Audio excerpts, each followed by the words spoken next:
Bala exposed. Bala வந்து ஒரு சர்வதேச கைக்கூலி, இவன் ஒரு ஸ்கேமு, இவன் மாட்டோன்னு நினைச்சா வாங்கடா அடிக்கலாம். இந்த வண்டி தான் அண்ணன் கேபி பாலவன் எனக்கு வாங்கி கொடுத்தது. இதை வந்து நிறைய பேர் என்ன சொல்றீங்க, வண்டி வந்து வாங்கி கொடுக்கல, பொய்யானது, நம்பர் பிளேட்லாம் மறைச்சிருக்காங்கன்னு வந்து சொல்றீங்க. இது வண்டி ஜெப்ட் நான் தான் ஓட்டுறேன், அண்ணன் எனக்கு வாங்கி கொடுத்த வண்டி தான். எவ்வளோ வன்மம் இல்லை. சரி ஓகே, நானும் வந்து இந்த 2 நாளா சரி ஓகே இது ஓகே இது இப்போ முடியும் அப்போ முடியும்னு பார்த்துட்டு இருந்தேன். ஒரே ஒரு படம் பண்ணேன். அந்த படத்துக்கு அப்புறம் இவ்வளோ வந்து ஏதாவது ஒன்று பண்ணுவாங்கன்னு எனக்கு சத்தியமா தெரியாது. ஒரு சின்ன கான்ட்ரவர்சி ஒன்று போயிட்டு இருக்கு இந்த ஆம்புலன்ஸ் ரிலேட்டடா. ஆம்புலன்ஸ் பார்த்தீங்கன்னா கொடுக்குறப்ப இல்லை டிடி அப்படின்னு சொல்லி மென்ஷன் ஆயிருக்கும். அது வந்து நாங்கள் கொடுத்த அடுத்த நாளே எங்களுக்கு தெரிய வந்துருச்சு அது வந்து டி மட்டும்தான். அன்னைக்கு பண்ண பெயிண்டிங் ரீஒர்க்னால வந்து டின்னு எக்ஸஸாக ஒன்று ஆட் ஆயிட்டுன்னு சொல்லிட்டு எஃப்சி முடிஞ்சதுனால இது நம்ம கேரேஜில் போட்டோம். அதுக்கு ரீப்ளேஸ்மெண்ட்டாக ஆம்புலன்ஸ் நம்ம கொடுத்து அது பயன்பாட்டில் இருந்துட்டு தான் இருக்கு மக்களுக்கு. அதில் எந்த விதமான பிரச்சனையும் எதுவுமே கிடையாது. ஸோ இந்த ஆம்புலன்ஸ்னால எவ்வளோ குழந்தைங்க பிறந்தாங்க, எவ்வளோ பேர் உபயோகம் அடைஞ்சாங்க, எவ்வளோ உதவி பண்ணுச்சுங்கிறத பற்றி யாருமே பேசவே இல்லை. இந்த ஆம்புலன்ஸ் வந்து ஒரு நம்பர் பிளேட், ஒரு டி பிரச்சனை, சின்ன டி, அந்த டி பிரச்சனையை வச்சுக்கிட்டு எவ்வளோ பண்றாங்க. இந்த ஆம்புலன்ஸ் மூலியமாவும் இந்த எத்தனை ஊருக்கு தண்ணி இல்லாத ஊருக்கு தண்ணி கிடைச்சி அந்த ஊர் மக்கள் வாழ்ந்துட்டு இருக்காங்க, எவ்வளோ ஆட்டோ டிரைவர்ஸ் இருக்காங்க. அது மட்டும் இல்லாமல் இந்த ஆம்புலன்ஸ் எவ்வளோ பேர் பொழைச்சிருக்காங்க இந்த ஆம்புலன்ஸ் சர்வீஸ்ல.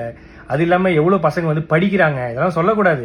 அதெல்லாம் யாரும் நம்ம வந்து நல்ல பண்ற விஷயங்களை பாசிட்டிவான விஷயங்கள் எதுவுமே போடுறது இல்லை. ஏதோ ஒரு சின்ன டி ஸ்டிக்கர் பிரச்சனை, அதை வச்சுக்கினி எக்ஸ்போஸ்டு முகத்திரை கிழிஞ்சது, அதுலயும் ஒருத்தர் போட்டிருக்காரு சர்வதேச கைக்கூலியா. ஐயா நான் தினக்கூலி, அது கூட பரவாயில்ல. இந்த ஹாஸ்பிட்டல் வந்து இவன் கட்டுறான், எப்படி இவனுக்கு உள்ள காசு? ஏங்க நான் ஈவென்ட் போறேன், நான் வந்து ஆங்கரிங் பண்றேன், நான் படம் நடிக்கிறேன், ஆட் ஷூட் பண்றேன், அதை தாண்டி நான் ஃபாரின் ஈவெண்ட்ஸ் போறேன். இதுலயும் வந்து இவருக்கு ஃபாரின்ல இருந்து யாரோ காசு தராங்க. யாருங்க காசு தருவா அந்த காலத்துல? என்கிட்ட ட்ரஸ்ட் கிடையாது, என்கிட்ட எந்த விதமான கிரவுண்ட் ஃபண்டிங் ஆக்டிவிட்டிஸ் பண்ற எதுவுமே கிடையாது. நான் சொந்தமா சம்பாதிக்கிறத மட்டும் தான், நான் டே நைட்டா ஓடி சம்பாதிக்கிறதா பண்றேன். அதுலயும் எப்படி ஹாஸ்பிட்டல் கட்டினா அவ்வளவு காசு வேணுமே, இவ்வளவு காசு வேணுமே? ஏங்க நான் வீடு கட்ட வேண்டிய அந்த கால் கிரவுண்ட் இடத்துல பின்னாடி அமுதவானன் ஒரு கால் கிரவுண்ட் வாங்கி அரை கிரவுண்ட்ல வீடு கட்டுற இடத்துல நான் வந்து ஒரு சின்னதா ஒரு கிளினிக் கட்டுறேன். அதுக்கு வந்து சொல்றாங்க எப்படி வந்து இவருக்கு இவ்வளவு காசு கிடைக்குது? ஏங்க இதே நான் வந்து ஒரு 1.5 கோடி ரூபாய்க்கு லக்ஸரி காரும் ஒரு அடுக்குமாடி வீடும் கட்டியிருந்தா உனக்கு எந்த பிரச்சனையும் வந்திருக்காரு நிறைய பேர் சொன்னாங்க. பட் அந்த அடுக்குமாடி வீடுக்கு பதிலா அந்த ஹாஸ்பிட்டலும் இந்த லக்ஸரி காருக்கு பதிலாக ஆம்புலன்ஸ் வாங்கணும்னு நினைச்ச ஒரு விஷயத்தினால இவ்வளோ பிரச்சனை வருது. இப்போ கூட நான் வந்து எதுக்கு இந்த வீடியோ போறேன்னா, சரி ஓகே நேற்று இது முடிஞ்சிடும் நினைச்சேன்.